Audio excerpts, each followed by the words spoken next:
Endi germaniyaliklar chet elga harbiy ruxsat bilan chiqadi.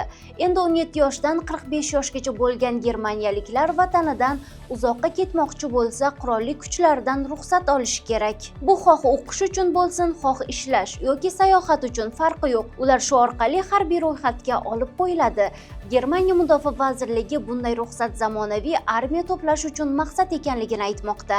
Yangi qonunga ko'ra, endi germaniyaliklar chet elga 3 oydan ko'proq vaqtga ketishni reja qilayotgan bo'lsa, avval Bundeswehrdan ruxsat olishi shart. Ma'lum bo'lishicha, aslida bu qonun 1-yanvardan kuchga kirgan, ammo 4 kun avval Frankfurter gazetasi ommaga nashr qilmaguncha jamoatchilikning xabardorligi bo'lmagan. Dekabrda Germaniya o'z ichiga ixtiyoriy harbiy xizmat haqida gapira boshladi.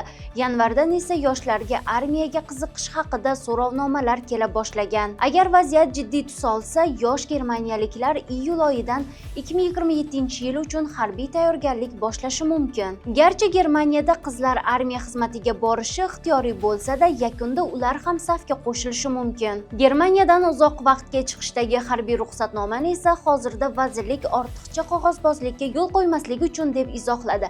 Ya'ni agar urush boshlansa, armiyaga ro'yxat tuzishdagi ortiqcha qog'ozbozlikdir. Eng so'nggi xabarlarni Qisqa News'da kuzatib boring.